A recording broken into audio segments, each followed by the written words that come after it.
Nas aulas anteriores, nos anos anteriores que eu apresentei a partilha evangélica, eu coloquei antes do começo a evocação do adjunto 408, que é um mantra, né? Então é bom que a gente pratique isso, porque quem está em desenvolvimento aí, vai um dia se tornar um adjunto 408, né? E vocês têm que saber que tem um mantra, uma prece, evocação da força. E ela começa assim: Ó Senhor, Criador de todo o universo, protegei-me em teu bendito manto, mostrando-me sempre o mais puro e santo caminho para chegar até a ti. Senhor, faze desencadear em mim a força verdadeira dos humildes. Faze-me forte junto aos fracos, tolerante e afável junto aos aflitos e incompreendidos. Renúncia, verdade e amor, e que a minha boca e os meus ouvidos sejam emanados, iluminados da tua graça e da tua luz. O Senhor tem seu templo em meu íntimo, nenhum poder é demasiado ao poder dinâmico do meu espírito. O amor e a chama branca da vida residem em mim. Salve Deus, Tia Neiva, 5 de 5 de 1978. Isso aqui é um mantra. Ele se tornou um mantra quando colocou essas três frases finais. O Senhor tem o seu templo em meu íntimo, nenhum poder é demasiado ao poder dinâmico do meu espírito. O amor e a chama branca da vida residem em mim.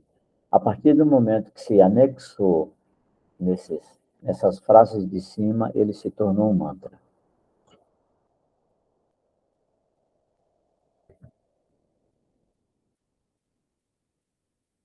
O mestre Mário Sassi, além de ter sido companheiro da Tia Neiva, teve uma importância para a nossa doutrina, porque foi um dos trinos, presidente triada. E também, mais na frente, nós vamos fazer um estudo da hierarquia da doutrina do Vale do Amanhecer. Eu quero trazer isso para vocês esmiuçadamente, como foi na época da Tia Neiva e como ocorre nos dias de hoje, depois do falecimento dela. E acredito, inclusive, que essa dinâmica ela vai também se transformando no decorrer do tempo, né, a nível de hierarquia, né, porque tem tido aí umas mudanças que foram fora, inclusive, da clarividência dela, porque quando ela fazia na clarividência, via através da aura daquele médium e sabia das vidas que ele teve e quem foi ele, né, tá, porque ele estava ali presente dela e aí ela ortogava a missão ou a classificação ou a hierarquia que era que ele tinha, né, no mundo espiritual. Então, o mestre Mário Sassi foi o Trínico Muxi responsável para fazer a sistematização teórica da doutrina do Vale do Amanhecer. Ele foi preparado no mundo espiritual pelo Pai Santa Branca, mas também essa preparação foi porque pelo o cabedal de conhecimento que ele já tinha transcendentalmente. Então, eu vou fazer aqui a apresentação dele para vocês que estão aí novos, né, assistindo essa partilha evangélica. Mário Sassi foi um personagem de vital importância para a nossa doutrina. Ele sistematizou, escreveu, né, a interpretação dos fenômenos mediúnicos de nossa mãe clarividente, compreendendo e explicando com lucidez o que Tia Neiva via nos planos espirituais e etéricos. Conheceu Tia Neiva em 1965 e 3 anos depois abandonou seu trabalho, sua vida social e familiar, para fundar com ela o Vale do Amanhecer. Tornou-se seu companheiro, a partir de 1968.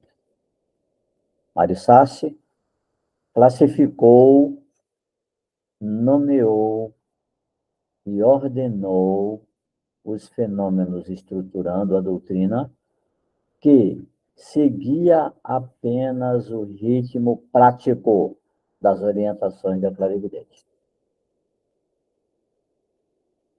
Neto de italianos, seu Mário foi criado no Brás, bairro tipicamente italiano da cidade de São Paulo, no meio de imigrantes. De origem humilde, fez o curso secundário, foi um dos responsáveis pela Juventude Operária Católica, na época, e fez carreira em relações públicas, participando da fundação da primeira Associação Brasileira de Relações Públicas. Quando encontra tia Neiva, era conselheiro de Relações Públicas na reitoria da Universidade de Brasília, a UNB, cargo que ocupou durante 5 anos, até 1968, quando então assume integralmente sua missão no Vale do Amanhecer. Em 1969, tia Neiva e Mário Sassi recebem juntos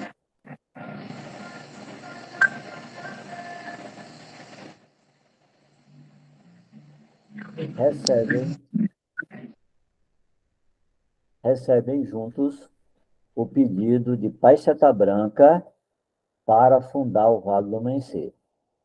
Então, esse pedido foi em 1969. Em 1978, 9 anos depois, foi consagrado, o mestre Mário Sassi foi consagrado Trino Tumuxi.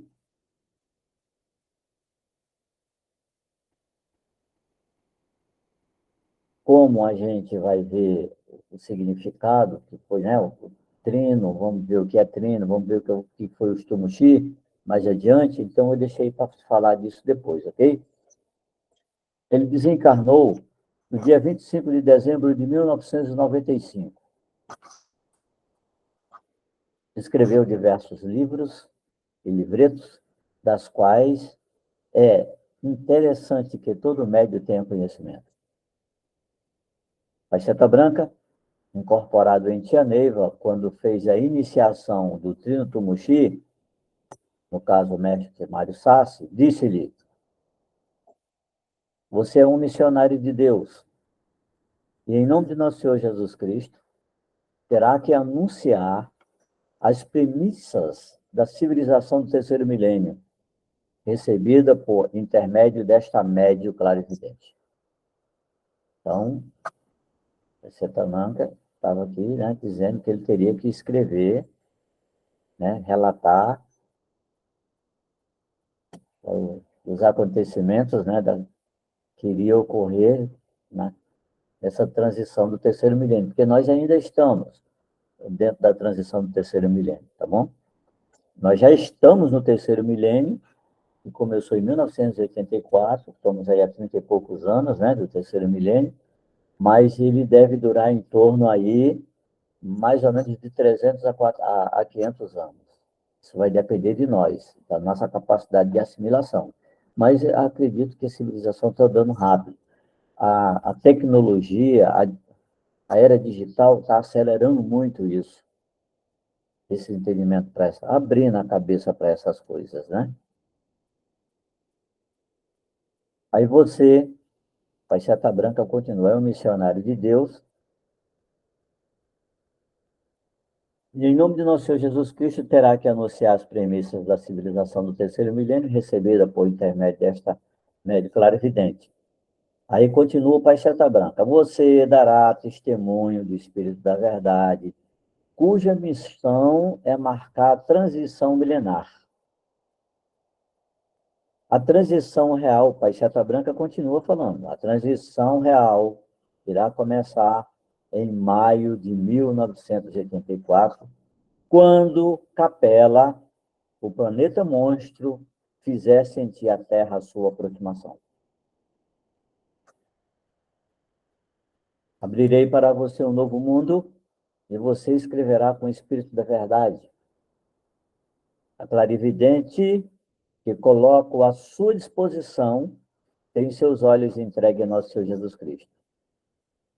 Faz seta branca na iniciação do Trino Tamuxi.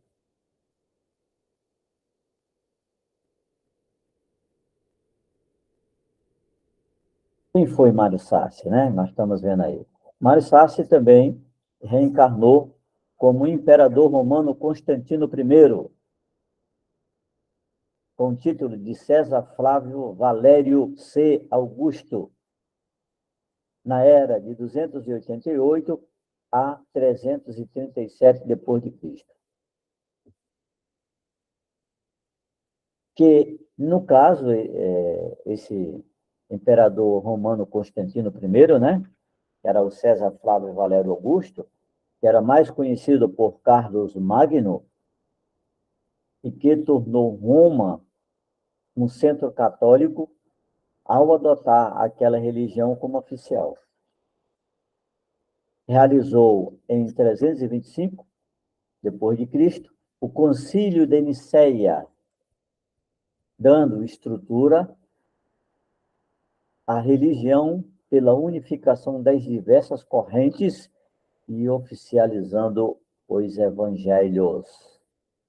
Foi uma das questões que levou ele a adentrar a partida evangélica. Não só pela personalidade que foi, mas também porque transcendentalmente teve influência, né, nessas questões, ok? Salve Deus. Então, vamos agora dar início à nossa segunda aula. Essa aula foi dada em 28 de fevereiro de 1985, né? Poucos meses antes da tia Neiva morrer, que foi em fevereiro, ela morreu em novembro, 15 de novembro de 1985. A carta da tia Neiva é de 27/4, só que a aula foi dada em 28 de fevereiro, mas a carta que vai ser lida aqui foi do dia 27 de janeiro, fevereiro, março, abril, maio, né? Não, maio não, abril, de 1983. Meu filho Jaguar, salve Deus. A grandeza de Deus não tem limite. Assim falando de tia Neiva. Vamos agora falar um pouco das coisas que Deus nos proverá neste ciclo para uma nova era. Isso foi naquela época e está sendo também hoje, para alguns espíritos ainda com a mente um pouco lenta dentro do processo da assimilação, do acessar essas informações.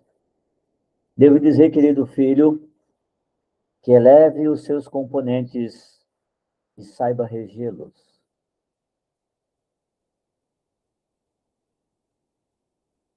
É árdua a minha missão de Quataí 108. Porém, nem por um instante abandono meu filho ao caminho de Deus, como todo jaguar. Quer dizer, nem abandona o filho, né?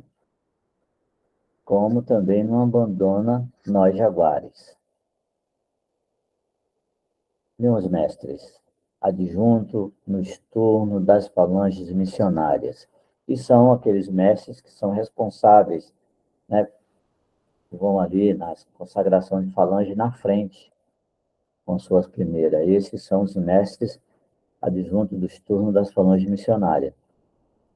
É com amor que convocamos esta falange para a apresentação obrigatória dos relatórios que me darão das suas ninfas missionárias. Eu me lembro bem que até mesmo quando estava na coordenação da falange de Príncipe Maia, também tive que fazer, e eu designei o médio Apolino, né, para fazer esse relatório junto ao adjunto Jurici. Então, o Apolino foi um tipo secretário polivalente, que está até hoje na doutrina, está, né, próximo à minha idade também, porque naquela época nós era jovem. Continua a tia Neiva, fazendo-me, ela fala aqui, né? É com amor que convocamos estas falanges para a apresentação obrigatória dos relatórios que me darão de suas línguas missionárias. Que relatórios eram esses? Eram as escalas de trabalho, os trabalhos que eram feitos pelas falanges, como a Batá, as escalas do Esturigano, recepção ao quadrante, escalada, oráculo. Então, aí tinha, né, que fazer esse relatório e passar para ela, entendeu? Fazendo minha mãe mais feliz deste universo, meu filho, sob a grandeza de Deus, você reforçará 1000 vezes a harmonia da cura e teremos êxito ao lado do cavaleiro da lança vermelha. Quando ela fala isso aqui, ela está falando do adjunto 408, que é, no caso, o responsável, né, os turnos das falanges missionárias, com relação ao papel de poder fazer o levantamento, né, o relatório, para poder passar para ela. Como sabes?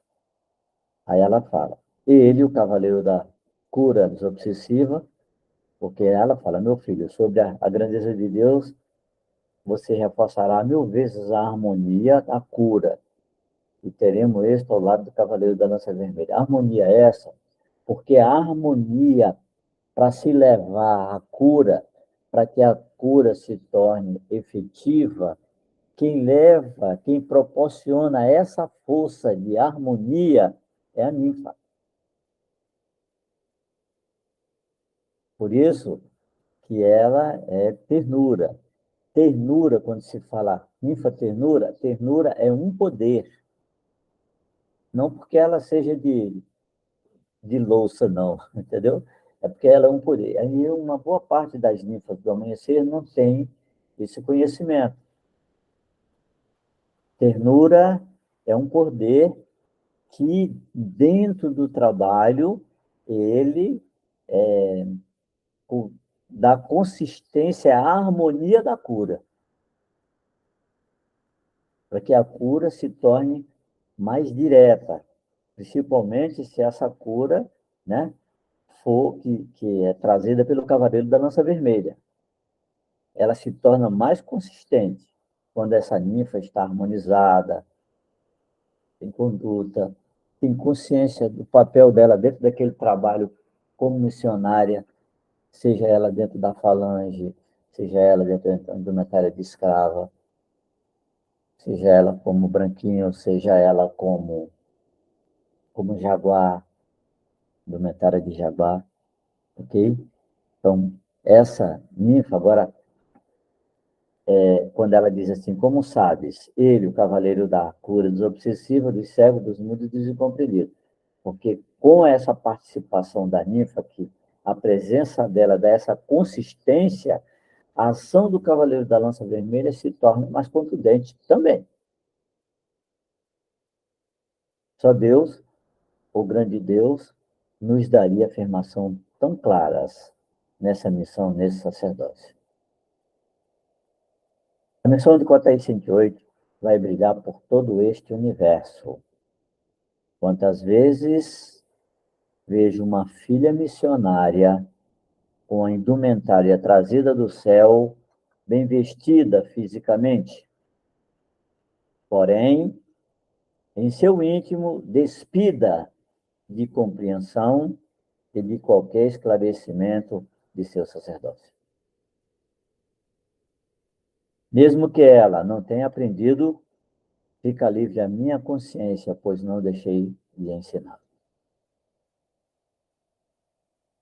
Saiba, filho, abandonei a unificação com a minha presença física porque vocês, jaguares, têm as suas mentes afinadas comigo e também com o meu estado de saúde.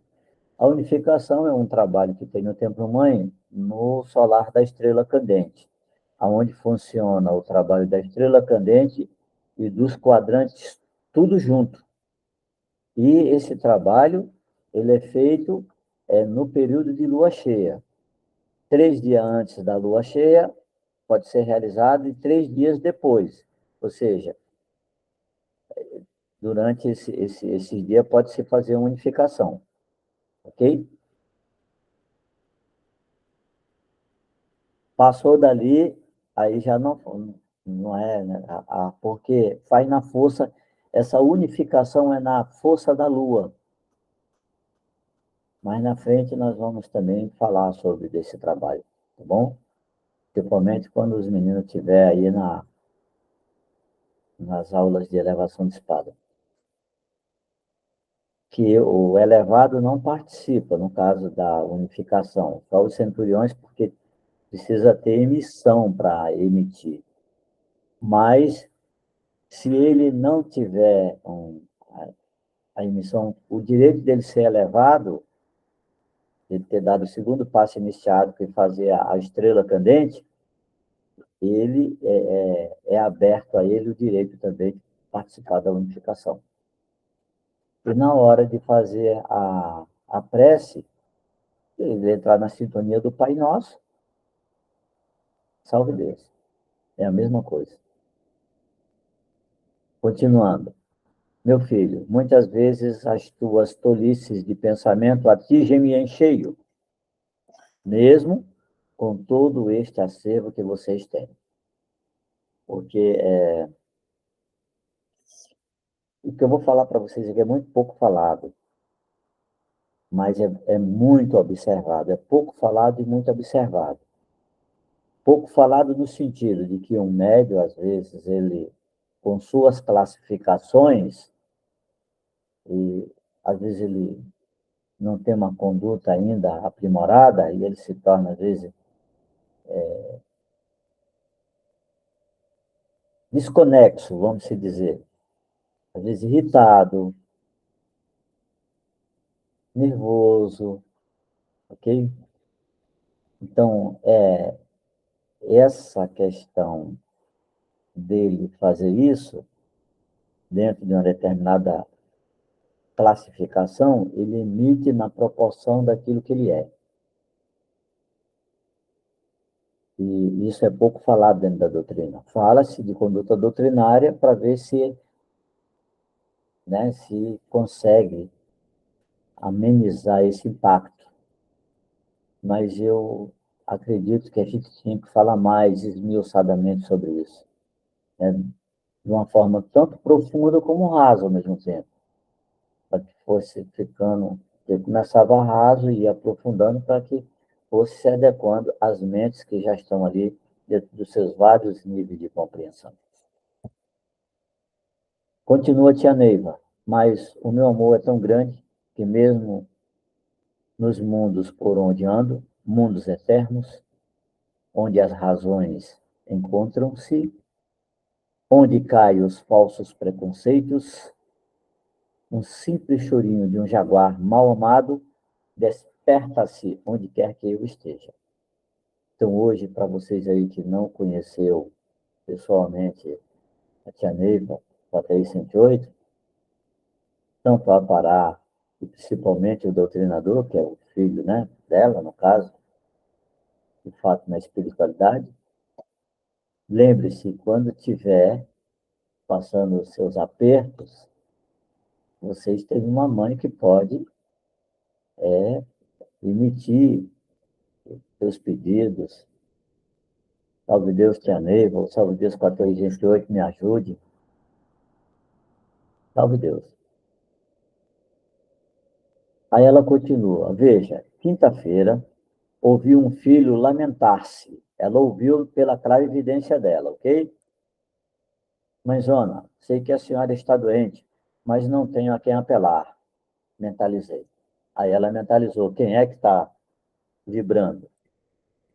Mãezona, sei que a senhora está doente, mas não tenho a quem apelar, mentalizei. Era um dos meus filhos. Além de abandonarem, além de o abandonarem, seu lamento atingiu-me o coração e não a mente. No caso dela, tá? Atingiu o coração dela. O grande Morgano perguntou-me, Morgano é uma entidade, tá? Por que, filha? Ele não procurou se é consciente e sabe que você está aqui. Aí ela, tia Neiva, porque é mal amado, respondi. Rimos, tanto ele, né, Morgano, como a tia Neiva. Rimos do mundo sem evolução dos falsos preconceitos. Eles não estavam rindo do mestre, estavam rindo do mundo, dessa situação. É, coisas que não têm sentido. Os jovens de hoje, eles são muito assim, além do tempo deles, né? Que às vezes tem coisa que são tão natural que às vezes vê que é uma coisa que não tem sentido. Diz, eu não entendi. Vocês, eu acho que eu ouvi muito, eu não entendi, né? Que são um mundo sem evolução dos falsos preconceitos. Quem estaria certo neste mundo e no outro? A pergunta. Aí vem, ó, semelhante atrai semelhante pelo padrão vibratório, ok? Semelhante atrai semelhante, por essas e muitas outras razões eu não reparo vocês. É uma colocação lógica. Ué, então, se você atraiu o teu semelhante pelo teu padrão vibratório, então você sabe o que você quer com ele, né? Realmente, não reparo vocês. O fato é que a dor não tem sobrenome, não se especifica. Chama-se apenas dor. Vejam, chegou um homem forçando ver-me, falar comigo. Vocês não imaginam o que o levou a me procurar. Este homem esperou séculos para reencontrar aquela dor. E assim, a dor que ia levar ele procurar a tia Neiva para poder ter uma resposta para a dor dele. Ele levou séculos. E aí, ó, e assim, se Deus o permitir, nessa doença que ele tinha, que eu pude observar o mestre Tumushi, que mesmo inconsciente já resolve o problema. Esse moço foi procurar o mestre Mário Sassi, que é o Tumushi, para conversar com o Tumushi para ser encaminhado para a Tia Neiva, que era de praxe, né, ocorrer isso lá na Casa Grande. Continua a Tia Neiva, não se preocupem com uma dor a mais ou a menos. Para mim, é uma só. Já vi uma mãe chorando a morte de um filho. Já vi uma mal-amada chorando a falta de um amor que saiu embriagado e não voltou. A dor era a mesma. A mãe recebeu de Deus as bênçãos pelo filho que partiu e conformou-se, né? A abandonada pelo embriagado continuaria sua dor, até que seu cobrador lhe desse trégua. Filhos, agora eu quero a vida evangélica. Vamos agora fazer algumas renovações e enfrentar as coisas que eu nunca tive a oportunidade de fazer. Quero uma nova distribuição de mestres para um curso evangélico, que é o que vocês estão fazendo. Teremos novas instruções para esses mestres. Irei formar novos instrutores para o desenvolvimento de médios a caminho das iniciações. Estes terão que adquirir conhecimentos evangélicos e se tratará de Jesus ou de sua vida. Serão conhecimentos de precisão com mestres escolhidos com muito amor. Quero Jesus, o caminheiro, quer dizer, queria que falasse de Jesus, o caminheiro, não o Jesus crucificado, ok? Quero Jesus, o Nazareno, quero Jesus redivivo, quero Jesus de Rei do Bale. Para vocês que são novos, nós, mais na frente, eu vou falar sobre a história de Rei do Bale, dois generais mercenários, de tropas mercenárias, que viveu na época de Jesus. Todos dois tiveram contato com Jesus Cristo, né? Eram inimigos. Ao ter contato com Jesus Cristo, ficaram amigos e hoje eles trabalham com suas legiões conosco no Vale do Amanhecer. Quando chega a um patamar, um médio do Vale do Amanhecer chega a uma determinada classificação, ele tem que fazer parte de um desses turnos, Rei ou do Bale. Mas vocês, mais adiante, né, os novatos vão saber a história dele, como é que foi. Aí ela continua, eu não gosto que fale de Jesus crucificado. Quem somos nós para entrarmos nesse mérito? Jesus crucificado ao lado do bom ladrão, do mau ladrão. Na maioria, os homens só dão valor a Jesus por ter sido crucificado.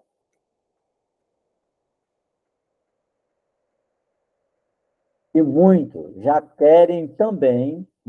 homens já querem também se libertar do Jesus crucificado, dizendo que ele tinha corpo fluido. Não é verdade. Jesus passou por todas as dores do homem físico da terra. Como já disse acima, não gosto que fale de Jesus crucificado, porque pouco entendem, pouco sabem de sua dor. Sabemos que ele olhava para o céu e estava perto de Deus naquele grande cenário. Porém, olhando para baixo, isso Jesus, tá? Sabemos que Jesus olhava para o céu e estava perto de Deus naquele grande cenário. Mas, ao mesmo tempo, quando Jesus olhava para baixo, sentiu-se entristecido ao ver o regozijo dos planos inferiores. A incompreensão daqueles que o olhavam sofrer na cruz. Jesus chorou porque subiu tão alto, deixando seus irmãos na individualidade. Viu que eles ainda não acreditavam que era ele. Realmente o Messias, obedecendo às leis de Deus, Pai Todo-Poderoso. Viu que eles ainda não acreditavam que era ele, realmente o Messias, obedecendo às leis de Deus, Pai Todo-Poderoso. Exato, os homens há pouco lhe haviam permitido tudo.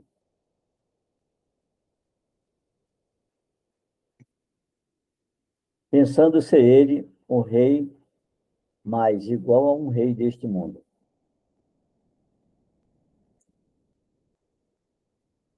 Entramos com a filosofia de Manhara, que nada é obrigatório. O povo daquela época não raciocinava como se aquela atitude de Jesus fosse de humildade de tratamento. Humildade de tratamento com a civilização, com os seres que estavam nesse planeta, porque só um estalar de dedo dele resolveu o problema. Então, o povo daquela época não raciocinava como se aquela atitude fosse de humildade. Uma humildade de tratamento tamanha, porque um sinal dele, tudo estaria resolvido. Isso é ou não é humildade de tratamento? Saber tratar a nós, a quem ele veio nos salvar. Raciocinava assim, a humanidade, tá? Ou seja, o povo daquela época, além de não raciocinar, entendendo que aquela atitude fosse de humildade, aí ela continua, raciocinava assim, como se fosse uma falta de força. Então, eles viam aquela atitude de Jesus como uma falta de força, não de humildade. Continuando com a filosofia de Manhara, até hoje, isso Manhara, tá? Até hoje, Deus não nos quer obrigar às doutrinas. Até hoje, Deus não nos quer obrigar às doutrinas. O homem só tem confiança no outro quando vê como uma força maior. Longe estava de sentir o poder de Jesus, e então nos diz Manhara: o homem deixa a sua grande força e vai buscar outra força em uma pessoa que às vezes nada promete. E isso acontece demais, né? E essa frase de Manhara, ela encaixa como uma luva em irmãos nossos que cruza a corrente. Irmão nosso que cruza a corrente, médios que são da doutrina.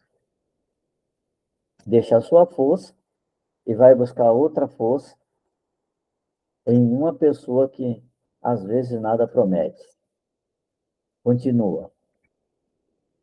Assim, ele não permite, continua Manhara, assim ele não permite que o seu sexto sentido faça uma análise do seu sol interior, nos três reinos de sua natureza, rejeitando na sua vida a busca do que é seu. Jesus veio com todo aquele sofrimento e deixou que cada um analisasse por si mesmo, em sua própria filosofia, né, que seria a sabedoria relacionada ao conhecimento, à lógica, à existência, à verdade, a valores morais e estéticos, essa coisa toda. Então, Jesus, olha, eu vou deixar aí pela sua analogia, sua lógica, seu conhecimento. O que eu quero é que vocês se conscientizem. Aí já vem a Tia Neiva. O que eu quero é que vocês se conscientizem em Jesus, no seu amor, que era tão grande. Foi tão grande, e veio para nos mostrar que a felicidade não é somente neste mundo. E não é, vocês podem ter certeza. Meu filho Jaguar, eu digo que não é porque tudo que eu faço como missionário, porque eu sei que tem um lugar melhor para que eu possa ir. Um lugar onde eu não vou ter cansaço, eu não vou sentir dores. Posso até sentir dores de consciência, mas dores físicas eu não vou sentir. Não vou ter dificuldade com meus dentes estragados, que é uma dificuldade danada para poder consertar isso. Já gastei dinheiro de 2 carros e não soluciono esse problema. Até penso que bati na boca de muita gente por não poder resolver esse problema, mas um dia eu vou resolver. Então, baseado nessas coisas, eu fico imaginando, como missionário, às vezes dificuldades, né, na missão. Aí eu digo, vale a pena, vale a pena, vale a pena. Pode ter certeza. Eu, desde que entrei nessa doutrina, tá? Porque eu não vi por dor, porque eu tinha meus problemas para mim eram meus problemas. Mas quando eu escolhi a doutrina, eu escolhi a doutrina e eu me atirei nessa doutrina.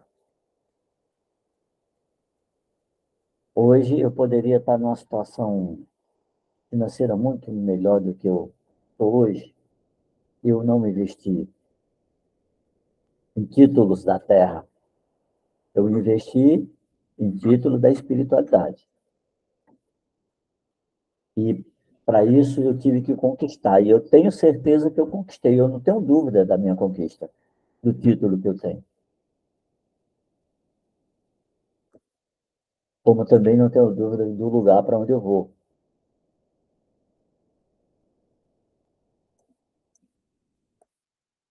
Vou lembrar de todos vocês, vocês vão lembrar. Nós vamos nos encontrar, vamos rir muito, vamos lembrar disso de hoje que eu estou falando aqui.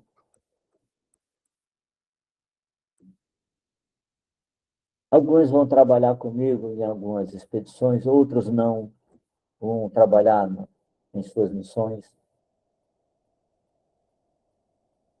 E assim é a vida na eternidade. Então, continuando, veio para nos mostrar que a felicidade não é somente neste mundo, meu filho Jaguar. Neste mundo de provação, no mundo onde as razões ainda se encontram, a cada dia nos afloram novos pensamentos, novas lições. Porém, os planos espirituais ainda não conseguiram apagar a imagem de Jesus crucificado. Aqui no plano físico, desde quando foi escrito o Santo Evangelho. Seus ensinamentos são iguais até hoje. Ninguém se atreveu a mudá-los. O homem ama pela força perceptível do que está evidente e claro. Isso, inclusive, é incontestável. É fato. Isso é fato. O homem ama pela força do que está evidente e claro. E também ama, né, pela força receptível do que é aceitável ou admissível. Ninguém acredita na ressurreição dos mortos. E na ressurreição do espírito vivo mais alto que o céu. O homem só quer crer nas alturas acima do seu olhar. Estamos no limiar do terceiro milênio e temos que afiar nossas garras. Aí eu trocaria essa frase. Estamos no terceiro milênio e temos que afiar nossas garras. A hora da religião. É a hora da religião, do desintegrar das forças. E não podemos nos esquecer, por um só momento, da figura de Jesus, o caminheiro, e do seu santo evangelho. E para que sejamos vivos ao lado de Jesus, temos que respeitá-lo em todos os sentidos e no sentido religioso. Temos que respeitar as tradições, inclusive Semana Santa. Temos que respeitar a tradição da Igreja Católica. Lá, entendeu? Lá, a Igreja Católica vai passando uma romaria, olha lá, lá vai um monte de besta. Não, temos que respeitar uma romaria da Igreja Católica. Então, não fale, é melhor ficar calado, suas palavras podem pesar. Então, temos que respeitar as tradições. Comer carne na Semana Santa, não comemos. Nós do Vale não comemos carne na Semana Santa. Porque a religião exige um bom propósito moral e social.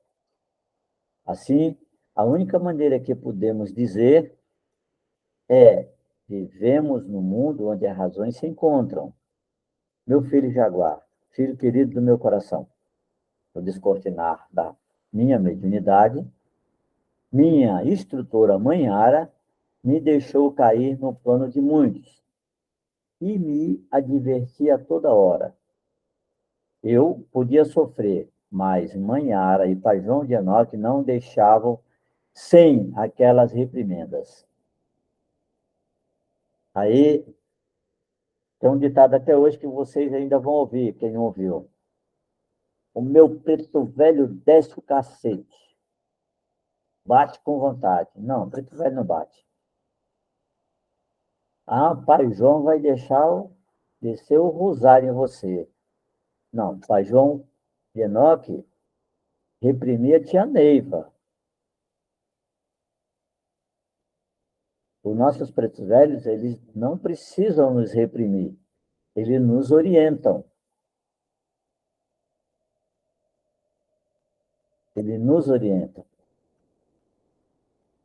É a mesma coisa de que começar a haver um tempo, os médios do tempo, ou os médios do Vale do Amanhecer, a chegar a ficar como paciente.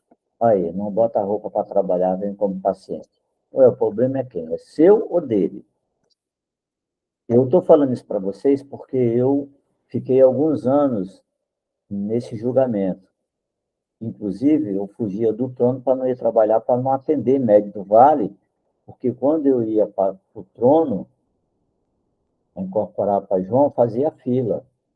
E os médicos do Vale tiravam a oportunidade do paciente. Então, aquilo me chateava. Foi muitos anos. Até que um dia o João chegou e falou assim para mim, vem cá, o que, que você tem a ver com isso? Entre você ser instrumento, porque tu é um instrumento. Você é um instrumento. Então, se você é instrumento, eu vou trabalhar por você, eu vou atender quem. Se são meus filhos, você, como instrumento, tem que ceder o seu aparelho, a sua tarimba, para atender o médio do vale, o teu irmão, se possível, melhor do que o próprio paciente. Aí eu fiquei com a cara no chão. E eu fui começando a entender isso, porque não foi só uma conversa nesse nível que o Paixão teve. E aí, no final das contas, eu abri o meu coração e já era um prazer muito imenso quando chegava um jaguar para me atender. Porque eu sabia que ele estava precisando. E ele ia encontrar o lenitivo na voz de Pai João, que estava por mim, ali, através do meu aparelho, passando a mensagem. E, para mim, eu passei a ter uma paz, passei a ter uma tranquilidade de consciência que, né, só tenho a agradecer ao Pai João pelos ensinamentos nessa parte. Então, o médio do Vale do Amanhecer, o aparar, o doutrinador, que é instrumento da espiritualidade, quando vê Jaguar como paciente, não importa. Mas não temos que dizer, devia estar trabalhando, não importa. Atenda-o, se possível, melhor do que o próprio paciente. Não fique com o coração pesado, natureza fechada. Atenda, é seu irmão. Então, continuando aqui, eu podia sofrer, dizia tia Neiva, mas Manhara e Pai João não me deixavam sem aquelas reprimendas. Não tinha importância que eu sofresse, desde que a minha obra seguisse seu curso normal e eu fosse verdadeira. Em 1958, eu estava no auge das minhas alucinações, como diziam as demais pessoas que me conheciam. Quando eu trabalhava na Nova Cap, um dia me sentei, um dia me sentei no restaurante porque me distanciara de casa. Estava conversando com 3 colegas e falávamos sobre a Nova Cap, onde trabalhávamos. Entramos no Maracangalha, um restaurante da Cidade Livre. Cidade Livre hoje é o núcleo Bandeirante, é uma cidade dormitório de Brasília, né, que é a cidade mais velha de Brasília. A segunda, se eu não me engano. A segunda é a terceira mais velha. Trouxeram uma travessa com bifes, por sinal muito bonito, e era sexta-feira da Paixão.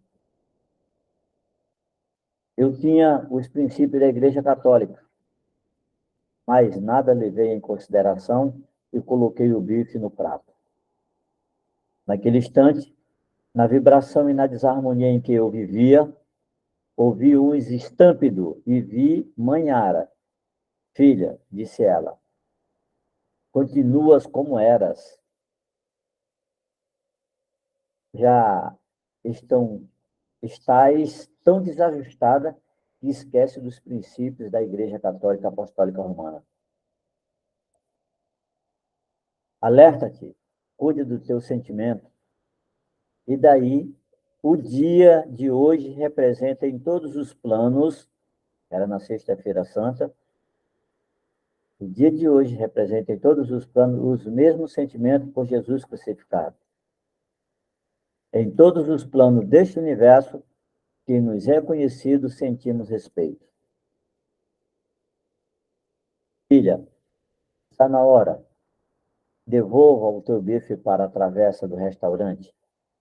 Eu estava na companhia de 3 pessoas, como já disse, e vi que não comiam, as pessoas que estavam com ela não comiam carne. Eles ainda não acreditavam em mim, entre a mediunidade e a loucura. Aí Manhara continua. Coma amanhã, continuou Manhara. Não irás mais festejar as incompreensões, as fraquezas daquele pobre instrumento que foi Judas. Naquele instante comecei a pensar. Começaram a passar por minha cabeça a imagem de Judas, que vendeu Jesus por 30 dinheiros. Manhara, alheia aos meus pensamentos, continuava. Judas não foi um traidor. Foi, sim, um supersticioso. Na sua incompreensão, acreditou ser Jesus um líder político. Judas tivera grandes oportunidades de conhecer Jesus, pois o acompanhava desde sua chegada do Tibete. Nesse período, como já nos esclarecera Manhara anteriormente, Jesus passou dos 12 aos 30 anos nos Himalaias, para onde fora levado com a permissão de Maria e José, seus pais. Lá, ele fora iniciar-se junto às legiões de Deus Pai Todo-Poderoso e formar o que conhecemos hoje como sistema crístico, os mundos etéricos. E lá, ele voltaria para o início da sua tarefa doutrinária evangélica.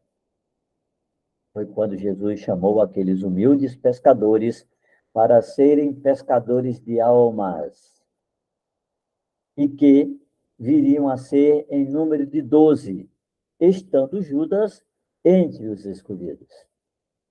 Judas, junto a Jesus, Judas sofreu humilhações nas sinagogas, quando os rabinos voltaram as costas para ele. Enfim, quantas lições recebidas, fenômenos testemunhados.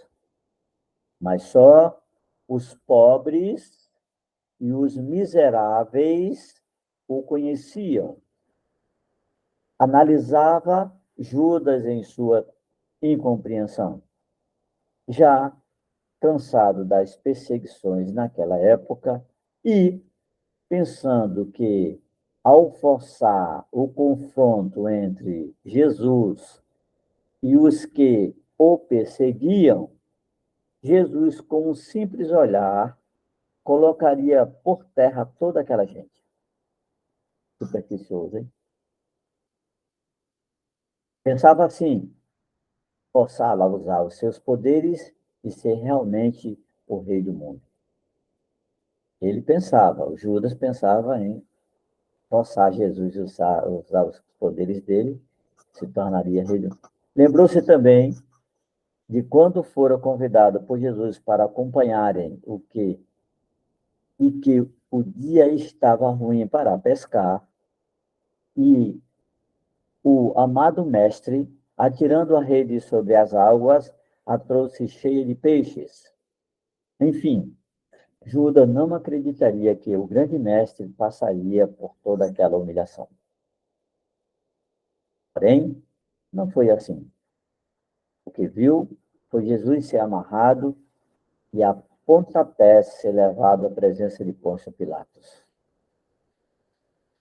Não foi remorso, foi um grande arrependimento, foi uma grande dor por não haver compreendido a grande missão de Jesus que levou chorando, pensando a se enforcar numa figueira.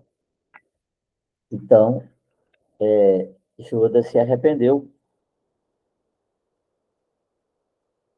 Formou-se um temporal, o céu escureceu, como escureceu a sua própria alma. Por que vamos rir, festejar a sua grande desgraça?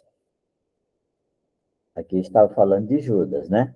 Meu filho, entre os diversos conceitos da igreja que nós respeitamos e como se tornou uma tradição em todos ou quase todos os sacerdócios, digo, nós não comemos carne às quintas e sexta-feira da Semana Santa.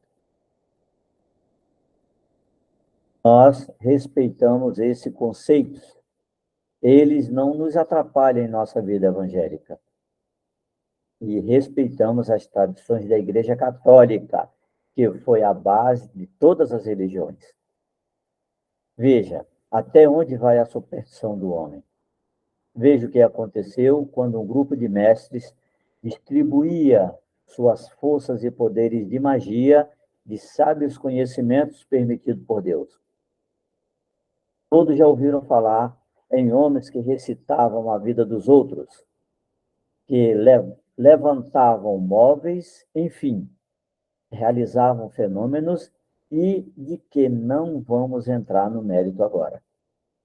Um desses homens, muito sábio, sabia que levantava móveis, podia até mesmo fazer voar sua tenda, mas viu que não curava a si mesmo, que as curas eram muito relativas. Ele tinha uma enorme ferida na perna e sabia que existia muitas espécies de mediunidade de forças. Sim, existem muitas espécies. E para ser mais prática, como sendo o doutrinador e o Ajanã, que tem força universal, tem uma espécie de força de cura para perturbação do espírito ou limpeza das vidas materiais. E é assim também com outros tipos de cura. Sim, falamos em força universal, mas essa força universal, para médios que não, do Vale, que não recebe esclarecimento desse nível, acha que ser médio universal é ser aparar e ser doutrinador. Médio universal é o aparar, o doutrinador, que tem uma força que cura todos os problemas. Todos os problemas. Isso eu tive aula com ela e ouvi da boca dela.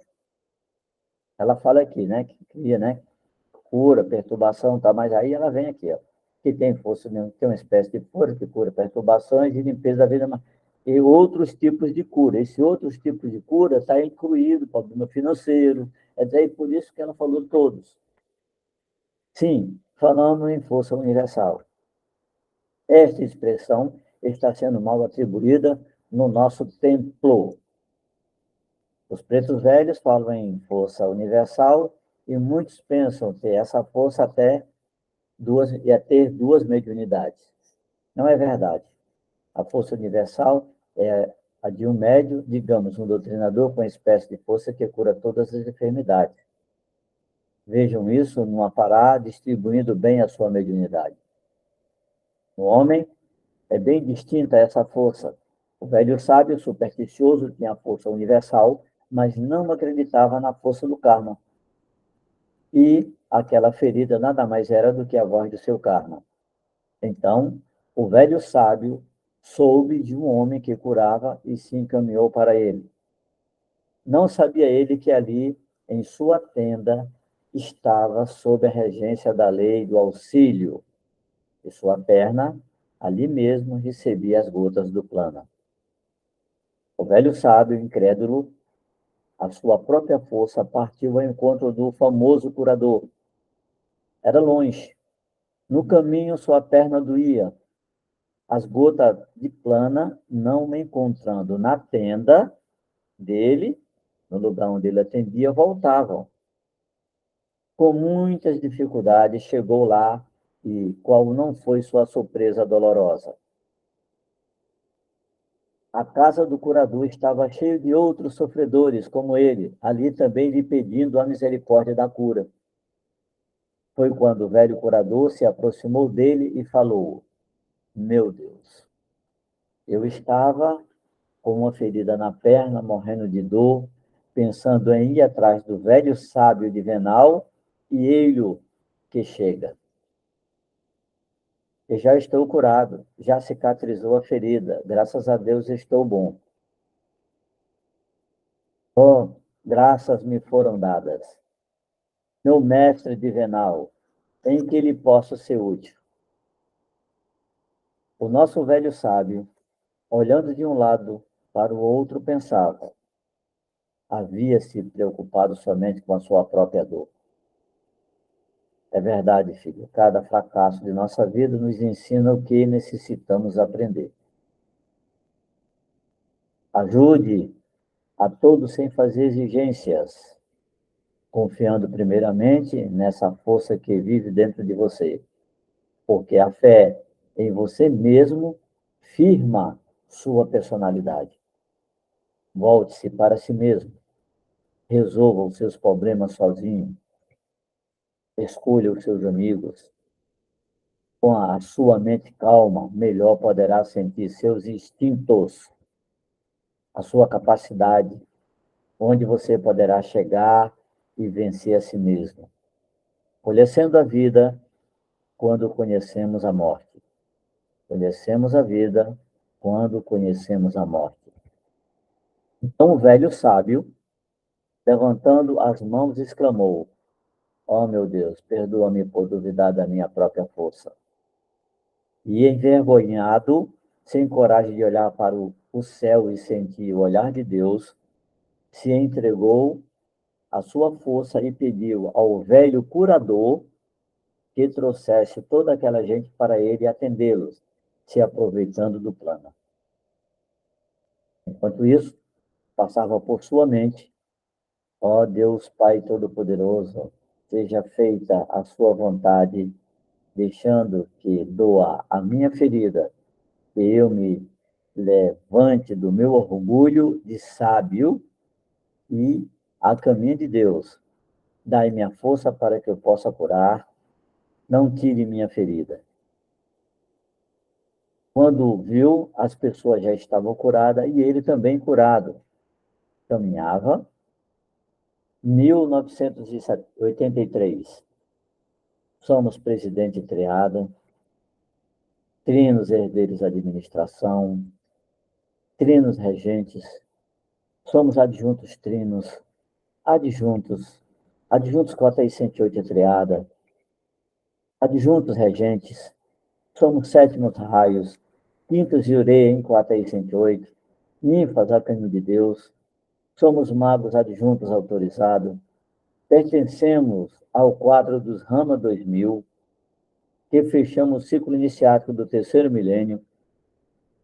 Nós, meus filhos, estamos em alto conceito nos oráculos de Obatalá e de Olorum.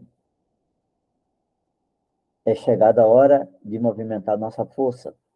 Temos um sol simétrico, né? Metade exatamente, são metades iguais. Somos remanescentes, somos a sobra de Amon-Ra. Somos a sobra do período em que Amon-Ra viveu no Egito. Amon-Ra, o deus Sol, unido ao deus Amon, formando Amon-Ra, era um príncipe deus, era o principal deus da época, ok? O culto ao deus Sol foi muito próspero no Egito, sendo a principal forma de adoração ao culto oficial por cerca de 20 séculos, 2000 anos. 2000 anos nós ficamos encarnando no Egito, de um período de 2000 anos. E nós, que somos do Vale hoje, somos os últimos desses 2000 anos. Portanto, temos que viver na simetria deste Sol, né? Temos que viver nessas metades iguais, que é o Sol e a Lua. Não podemos nos afastar do que é nosso, não podemos absolutamente trabalhar inseguro. Viemos de um mundo onde as razões se encontram, e a grandeza desta corrente mestra é a segurança de uma verdade sã e pura. Onde estivermos aqui neste mundo, viveremos todo este acervo. Não é para buscar provas ou coisas que valham. Provamos com a nossa perseverança e com os fenômenos espontâneos trazidos pelos nossos mentores. Passamos o tempo de brincar, vivemos sob a aura da natureza, respiramos o seu aroma, sentimos que somos diferentes da constituição dos demais. Só Deus conhece Deus, nos revelou um sábio do nosso terceiro sétimo. A vida de Deus é a nossa vida, e com ele vibramos com amor e intensidade. É chegada a nossa hora. Estamos pisando no limiar do terceiro milênio. Sei que seremos nós os primeiros a socorrer a pressão provocada pelos grandes fenômenos que virão, que surgirão. Sim, surgirão de muitos planos da Terra, nos horizontes das águas, e também luzes, 1000 luzes que junto a nós nos ajudarão. A vida, filhos, se tornará além das nossas forças, das nossas dores. Não se esqueça, filho, da multiplicação do seu coração. Não cresça em si mesmo. Procure sempre ser pequeno para caber no coração dos demais. Cuide de si mesmo. O homem só sabe que está evoluindo quando deixa de se preocupar com os malfeitos do seu vizinho. Com carinho, Mãe Cristo, tia Neiva, 27/4/1983. Salve Deus.